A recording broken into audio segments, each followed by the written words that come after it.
Ami, entends-tu le vol noir des corbeaux sur nos plaines? Bon, d'habitude on fait des comptes rendus, des réunions importantes par écrit. Pour une fois, je vais le faire par cette vidéo. Donc on a eu une réunion à Bordes-les-Orgues, qui est un petit village au cœur de l'Auvergne. Et on a invité donc un petit peu tous les gens qui avaient une véritable conscience complète de ce qui se passe en ce moment en France et au niveau mondial, et donc de gens véritablement très informés. Alors bientôt, on va faire paraître une vidéo avec des petits extraits des différents intervenants qui ont participé, et puis en attendant, un petit compte rendu rapidement. Donc il y a quand même deux événements assez importants qui ressortent de cette réunion. D'une part, la constitution d'un ministère public. Donc on a créé une Cour suprême qui est maintenant proclamée. Le texte est visible sur le site web. Et on a également donc maintenant fini de constituer le groupe de citoyens qui vont être représentants du ministère public. C'est-à-dire donc en fait les gens qui ne jugent pas, c'est pas leur rôle. Leur rôle, c'est un petit peu comme celui d'un procureur ou d'un avocat général, c'est-à-dire de juger si l'affaire doit être prise en compte ou non. Et en l'occurrence, plusieurs dossiers ont immédiatement été déposés auprès d'eux. L'un concerne un certain nombre de lois qui sont illégales parce qu'elles ont été émises par le gouvernement de Vichy, mais elles sont toujours en vigueur. Une autre loi qui est complètement anticonstitutionnelle est celle qu'a fait passer Sarkozy pour permettre aux gendarmes et aux policiers de tirer avec des balles réelles sur les manifestants. Donc ça est également entre leurs mains. Et puis, bien sûr, on va commencer à recevoir prochainement probablement pas mal de plaintes des parents qui essayent de protéger leurs enfants contre les vaccins ou contre la puce RFID, puisque maintenant elle commence à être distribuée dans les maternités et on offre de plus en plus aux gens de pucer leurs bébés. Donc tout cela, ça va donner de plus en plus d'activité. Maintenant, une cour de justice, quelle qu'elle soit, n'a d'importance et de valeur que si elle dispose d'une force armée pour exécuter les décisions. Alors en l'occurrence, il restera bien sûr à créer l'ensemble du tribunal qui pourra effectivement juger.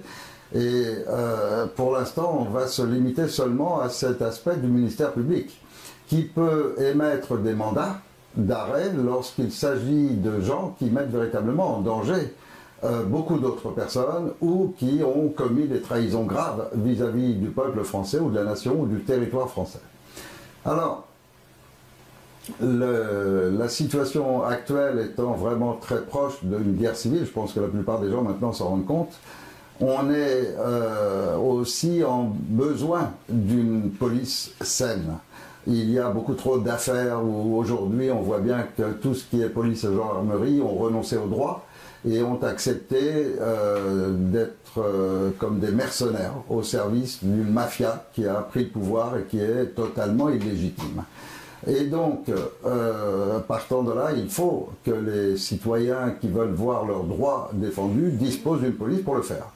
Ce qui fait que nous avons créé un organe spécial qui va être composé d'une part des premiers citoyens volontaires, donc de gens qui sont aptes à remplir cette mission, et de policiers et gendarmes que j'appelle, en même temps, là c'est l'occasion, que j'appelle à offrir leur service à cette organisation, dans la mesure où rien ne les empêche d'effectuer leur métier, mais de nous offrir quelques heures, peut-être chaque semaine ou chaque mois même, seulement, mais pendant quelques heures où ils vont représenter une police citoyenne saine, une police qui ne cherche pas à soutirer de l'argent aux gens, une police qui n'exécute pas aveuglément des ordres complètement illégaux, rien de tout cela. Ce sera une police qui va agir exclusivement sur les ordres de la Cour suprême. Seulement quand le gouvernement, par exemple, passe une loi pour forcer au vaccin, il est bien clair pour tout le monde. Et là, j'ai eu l'occasion, il y a peu de temps, d'en parler avec un prêtre chrétien. et d'en parler avec un imam musulman. Or, c'est un peu bête ce que je dis, parce qu'en fait, après, c'est automatiquement chrétien, un imam, c'est automatiquement musulman. Mais peu importe, toujours est-il qu'on peut parler des trois grandes religions, que ce soit les juifs, les musulmans ou les chrétiens. Ils ont tous des valeurs culturelles de leur religion qui remontent à plusieurs centaines d'années. Et donc, quand tout d'un coup, les politiciens disent « vos enfants ne vous appartiennent plus, c'est maintenant la franc-maçonnerie qui décide des produits chimiques qu'on va leur injecter de leur naissance, c'est la franc-maçonnerie qui décide du programme scolaire et on va leur apprendre le sexe le plus tôt possible, puisque dès la maternelle, maintenant, il y a un programme de l'éducation scolaire, c'est quand même gravissime. On est en train de parler de l'éducation nationale. Et ce programme est répandu dans tous les pays du monde, donc il n'est pas mis en place parce qu'on a un ministre de l'Éducation nationale qui est tombé sur la tête. Il est mis en place parce qu'il y a un ordre d'un groupuscule international qui supervise les gouvernements, passe ces ordres et les gouvernements ne font que les appliquer. Et donc dans tous les pays contrôlés par le club Bilderberg, il est introduit actuellement dans l'éducation nationale des cours de sexualité qu'on pourrait plutôt appeler des cours de pornographie, des cours de déviance sexuelle, des cours absolument répugnants. Et beaucoup de parents s'y refusent, beaucoup de parents cherchent à retirer leurs enfants de l'école. Il y a la vaccination forcée qui est encore un refus des droits de l'homme. Donc tous nos droits qui étaient protégés par le travail de nos ancêtres, qui ont réussi, alors que le monde entier vivait depuis 2000 ans sous la loi du plus fort. Nos ancêtres ont réussi ce miracle extraordinaire d'imposer une déclaration des droits de l'homme et du citoyen qui renverse complètement le système. C'est-à-dire que ce n'est plus la loi du plus fort, c'est la loi du peuple souverain qui utilise la force à son service. Et cette force, elle est au service du peuple et non au service de ceux à qui elle est confiée. Relisez la Déclaration des droits de l'homme et du citoyen et rappelez-vous surtout qu'elle est en vigueur et que c'est la plus haute hiérarchie juridique en France. Ça veut dire, en clair, qu'il la viole allègrement par ses lois. Et qu'à partir du moment où il la viole, les lois sont illégitimes, les juges qui vont essayer de retirer les enfants à leurs parents sous prétexte donc que les parents ont refusé de vacciner ou refusent que leurs enfants aillent subir les cours de déviation sexuelle, eh bien, s'il y a des forces de l'ordre qui tentent d'aller enlever ces enfants, eh bien, il y aura une police citoyenne qui viendra s'y opposer. Une police citoyenne qui sera là réellement pour protéger le véritable droit. Et le véritable droit, il est exprimé dans la Déclaration des droits de l'homme et du citoyen, pas dans les lois qu'une petite mafia illégitime est en train de promulguer.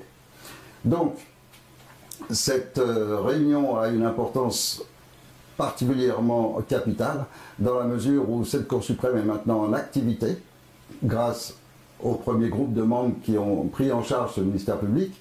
L'organe de police citoyenne va se mettre en place. Il y a maintenant le principal responsable qui a déjà constitué une équipe assez importante, mais il faut bien sûr la renforcer et il faut des hommes qui sachent gérer les situations avec intelligence, avec tact, mais en même temps avec force, qui sachent réellement protéger les gens.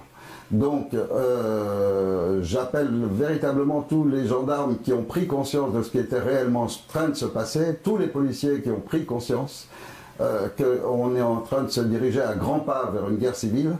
Les hauts gradés de l'armée sont de plus en plus nombreux maintenant à diffuser des lettres publiques qui appellent clairement, même si c'est à la destitution d'un président qui a été élu par trafic, par un clair trafic des élections et qui fait partie de la bande et de l'ancien gouvernement qui avait préparé tout cela, c'est pas le tout de le destituer. À quoi ça servira de le destituer si c'est juste pour le remplacer par un autre et qu'on se retrouve avec un Valls, un Fillon ou un Sarkozy même. Donc ça changerait strictement rien, on resterait toujours dans le même système de ce qu'ils sont en train de faire, c'est-à-dire d'annuler notre déclaration des droits de l'homme, d'annuler le fait que c'est le peuple qui décide des lois. Ils veulent supprimer cela pour être les seuls et uniques à décider tout pour nous et à s'accaparer nos enfants au point de nous faire abandonner nos droits parentaux. Donc ça, c'est totalement inacceptable. Et là, il faut vraiment que gendarmes et policiers, vous soyez conscients que vos enfants sont aussi en danger. Vos enfants, ils ne sont pas à part. Ils vont aussi dans les écoles, ils vont subir ce genre de cours, ils vont être forcés à se vacciner, etc. Donc vous allez vous retrouver aussi, vous, avec des enfants autistes, des enfants qui ont le cancer, qui ont toutes ces maladies qui sont issues des vaccins. Alors, voilà, c'est en même temps un appel à tous ces gens des forces de l'ordre, anciens militaires, gendarmes, policiers, pompiers, etc. Tous, offrez-nous un petit peu de votre temps pour défendre les vraies valeurs de France. Et les vraies valeurs de France, c'est celle de la Déclaration des droits de l'homme et du citoyen, qui n'est représentée que par ce Conseil national de transition. Parce que si les militaires qui font ces appels en ce moment pour destituer le gouvernement, si vous lisez bien leurs lettres, qu'ils rendent toujours publiques, donc ce n'est pas véritablement dirigé au chef du gouvernement, c'est dirigé au grand public. Et s'ils rendent publiques ces lettres et que vous les lisez bien, vous allez voir qu'à chaque fois, dedans, il y a toujours systématiquement une attaque contre l'islamisme. Or, il y a 5 à 10 millions de musulmans en France, et si on déclenche une guerre civile contre eux, c'est d'abord totalement injuste. Ensuite de ça, c'est aussi manifestement le plan programmé depuis très longtemps. En tous les cas, il y a de très nombreux livres qui dénoncent ça depuis des dizaines d'années, que c'est comme ça qu'ils vont anéantir l'Europe, par une immigration générale des gens du Moyen-Orient. Donc on a leur porteur de la guerre chez eux, on les oblige à fuir et on les ramène ici en Europe. Et parmi eux sont dissimulés une multitude de soldats, d'anciens soldats de Daesh, d'Al-Nosra, etc. Ce qui veut dire qu'aujourd'hui, ils sont sur le territoire de France, ils sont répartis un peu partout et ils sont en train d'organiser des cellules terroristes. Le gouvernement le sait pertinemment, nos hauts militaires le savent pertinemment. Donc, aujourd'hui, ils vont transmettre et inciter à un putsch. S'ils incitent à un putsch, ce sera un coup d'État. Si c'est un coup d'État, alors les Américains feront comme ils ont fait en Irak, en Libye, en Afghanistan. Ils envahiront la France pour rétablir la démocratie. Ou alors on restera sous une junte militaire, ce qui est encore pire peut-être. Sinon, ce sera toujours le même système, ils remplaceront simplement Macron par un autre. Or, si on veut véritablement un changement de paradigme aujourd'hui, eh bien, il faut considérer que les politiciens ont plongé la France dans le chaos, et je pense que c'est clair, il n'y a personne qui peut dire aujourd'hui que les politiciens ont apporté un mieux, que ce soit dans l'éducation nationale, dans la santé, dans l'économie, dans le chômage. Ils n'ont fait qu'aggraver les choses en permanence. Donc maintenant, c'est stop. Maintenant, c'est au peuple de reprendre en main les rênes du pays. Et pour cela, le Conseil national de transition dispose de 300 membres complètement aguerris, complètement prêts pour affronter la situation et pour remettre tout de suite la France sur les bons rails et rétablir le bon droit et le juste droit, celui de la Déclaration des droits de l'homme et du citoyen. Donc voilà, cette vidéo, c'est avant tout un appel à tous ces gens qui sont restés intègres dans les forces de l'ordre, et heureusement, ils sont encore nombreux. En dehors de vos activités, vous avez toujours du temps libre. Offrez-nous 2, 3, 4, 5 heures de votre temps dans le mois ou dans la semaine, chaque semaine, qu'on sache qu'on dispose d'un peu de temps pour lequel, s'il y a des parents, des enfants à protéger, on puisse vous appeler et compter sur vous. Et donc, vous allez vous joindre aux équipes déjà existantes. Et tout ça est en train de se mettre en place et on va aller très vite parce qu'on sait qu'avant la fin de l'année, il va se passer des choses.